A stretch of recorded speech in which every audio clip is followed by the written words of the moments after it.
Welcome back to another video. In today's video, we're talking about SBMM. All right, let's get this out the way before we start anything else. I don't like SBMM. I hate SBMM. In my last video, I sat there and told you guys that sometimes it's not SBMM, it's you guys that's probably playing like shit.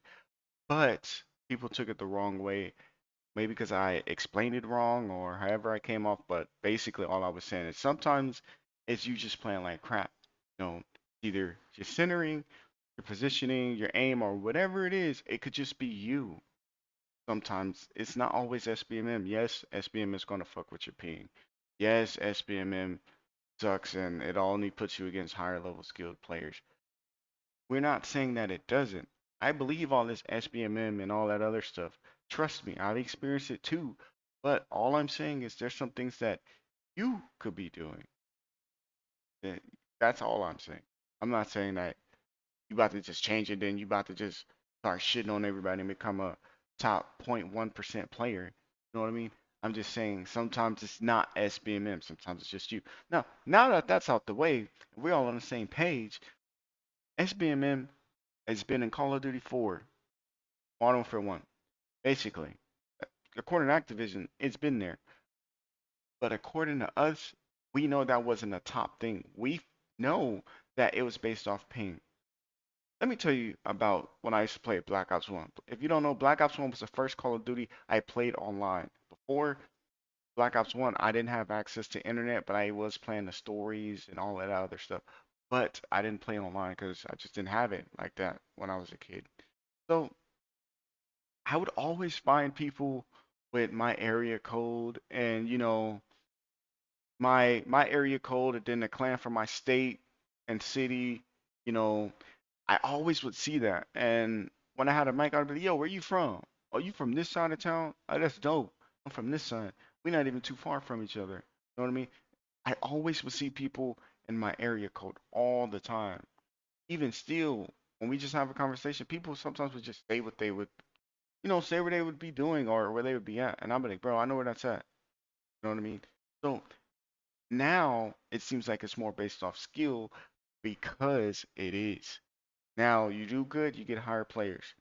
I mean, higher skilled players, and you don't know if you're getting good because once you start doing good, that's when you get all the higher skilled people that knocks you down a couple inches, and then now that you knock down a couple inches, Activision slash Call of Duty is going to be like, you know what, you've been knocked down too much. Let me lift your spirits back up. So now we're going to put you back up and all of that. So then once you start doing too good, you gotta be like Goku out there asking for people energy to help you defeat this enemy because now you can't defeat the team on your own. So now you need all the help from your teammates just to defeat this one person or this one team because they're so much better than you and your team.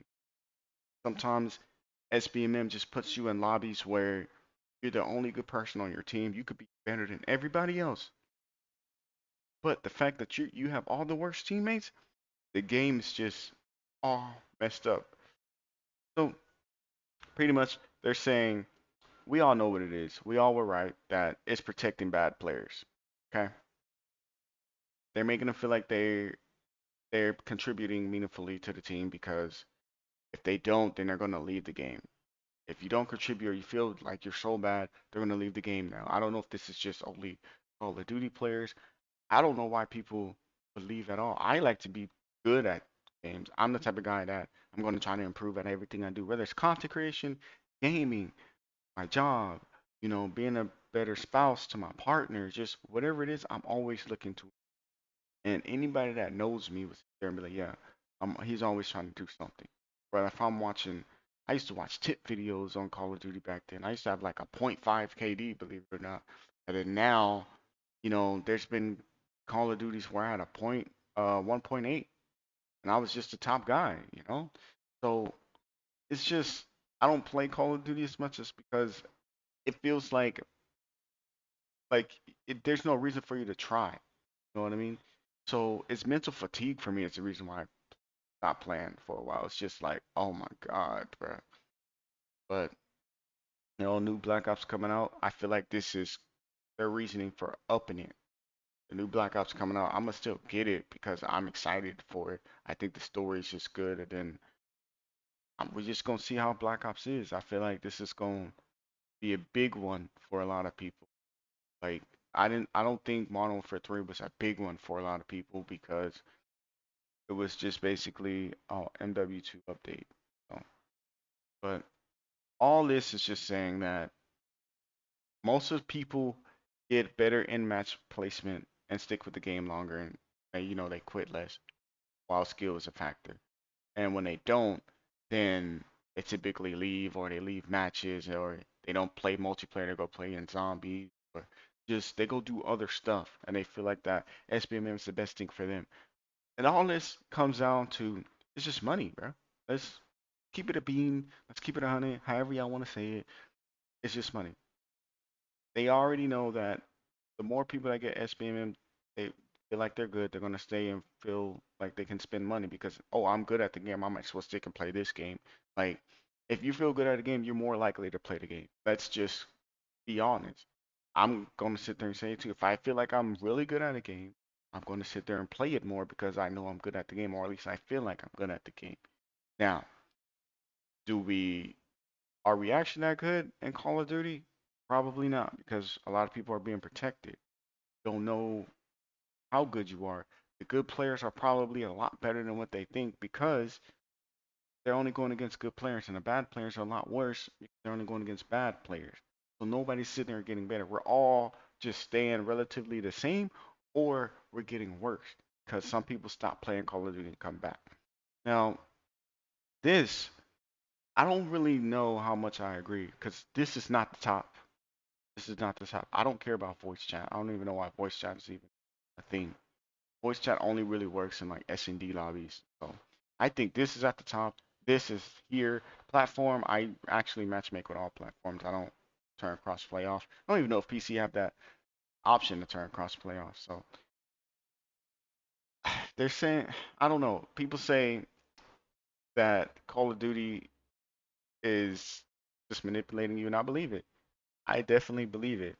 And this paragraph is basically saying when there's no SBMM, the retention rate is down by 1% over 90% of players. When the hell did this take place? And who got this? I would love to see at least the area of where it happened, or I would love to see the real numbers.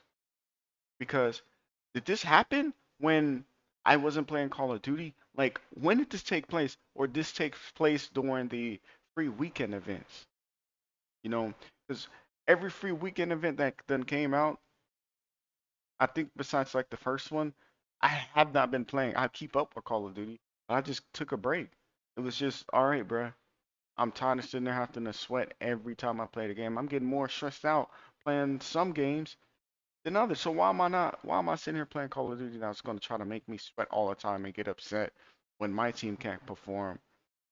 And just instead of doing that, I'm gonna just go play something else. That's just what it is at this point. I'm not about to sit there and just keep stressing out or getting upset over a video game when I have plenty of other video games I could just go play, or I could just go buy another one. So, and they also conducted a test where, oh, skill was tightened in matchmaking for a portion of the player base. And this, oh my God. And the inverse effect happened. High skill players quit matches more often. Many of those players did not return to the game. Oh my God. Who would have thought, right? Who would have thought that the more skill based you make it, the less good players are going to play the game. If they do turn it up, then I could see a lot of higher skill players just being off the game. So pretty much saying that skill is going to be a factor and they're doubling down on it. I wouldn't be surprised if they're going to up it for Black Ops 6 though. Um, I watched I watched Exclusive Base video and I agree with everything he said, and I definitely think that they should give us some type of indication that this is where your skill is and this is your skill rating or something, kind of like S Defiant, where they have your skill rating and it goes up and down based off your match performance. And at least if I could see that, I could see where I'm at. I could at least be like, okay, this is the stat that really matters. So I would rather have that if they're going to give us SBMM because it's not going nowhere. If anything, it's going to get higher because new players stick longer, and the experienced player typically don't. So I think it's going to get higher before it gets lower, or they might just leave it how it is now. But that's my thoughts on everything. My name's Marie. I'm out of here. Peace.